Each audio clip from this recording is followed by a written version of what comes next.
ஒரு நிறைவான ஒரு வெற்றி அப்படின்னு நீங்க ஃபீல் பண்ண படம் எதுவா நீங்க?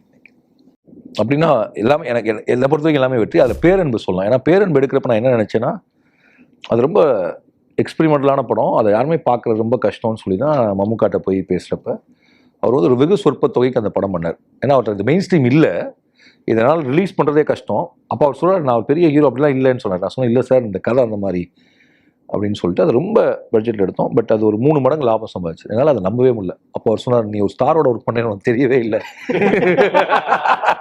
அதுதான் உங்களுடைய பலமே. அப்போ எனக்கு என்ன தோணுச்சுன்னா, அப்போ நீங்கள் எந்த கதையுமே கரெக்டான ஒரு டீமோட சேர்ந்து பண்ணால், அதற்கான நடிகளோட பண்ணால் நடக்குது. ஸோ பண ரீதியான வெற்றிக்காக நான் சொல்கிறேன். அப்படி பார்த்தா தரமணி வந்து திரும்ப ஒரு ஷூஸ்ட்ரிங் பட்ஜெட்டு, ஒரு 16 பேப்பர் ஆடு, 8 போஸ்ட்டு, இவ்வளோதான் மொத்த விளம்பர செலவு. அவ்வளோதானா சார்? அப்புறம் யூடியூப்ல போட்ட டீசர் 2.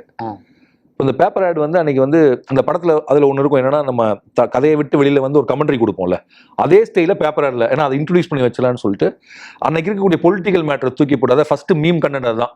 முதல் பேப்பர் ஆட்லேயே, அதாவது மீம், அப்போ மீம்னு அதுக்கு பேர் தெரியாது. ஆனால் அப்போ என்ன ஆகும்னா சோஷியல் மீடியா எல்லாரும் எடுத்து அதை போடுவாங்க, போட்டு அதை அன்னைக்கு டாக்காக மாறும். அப்புறம் அந்த டீசர்ஸுமே ரொம்ப கரெக்டாக மாறிச்சு. அந்த படத்துக்கு ட்ரெய்லர் கிடையாது, 3 டீசர். அந்த படத்துக்கு நான் ப்ரெஷ் ஷோ போடல. ப்ரெஷ் ஷோ படம் ரிலீஸ் ஆகி அதுக்கு அடுத்த நாள் சாயங்காலம் தான் போட்டேன். ஏன்னா எனக்கு ஒரு பயம் இருந்துச்சு, இந்த படத்தை பார்த்துட்டு ப்ரெஸ்ல ரொம்ப எங்கேயாவது சமூக பொறுப்போட நம்மளை இது பண்ணிட்டாங்கன்னா என்ன பண்ணுறதுன்னு சொல்லி இது பண்ணேன். ஸோ எனக்கு அப்போ எனக்கு என்ன தோணுச்சுன்னா, நம்ம கரெக்டாக ஒரு படத்தை பொசிஷன் பண்ணால் ஒரு சொற்ப தொகையிலேயே கொண்டு வர முடியும். ஆனால் அன்னைக்கு இருந்தது அப்படி. இன்னைக்கெல்லாம் வந்து இன்னைக்கு வீடியோ விஷுவல் இன்ஃபர்மேஷன் நிறைய ஆயிடுச்சுல, எனக்கு விஷுவல் இன்ஃபர்மேஷன் கம்மியாக இருந்துச்சு. இது தங்க மீன்கள் ரிலீஸ் பண்ணதே எனக்கு வெற்றி அப்படிங்கிற மாதிரி ஆகிப்போச்சு. இப்போ எல்லாரும் கேட்குறாங்க, ஒவ்வொரு படத்துக்கும் 6 வருஷம், கட்டுரை தமிழுக்கும் தங்க மீனுக்கும் 6 வருஷம்.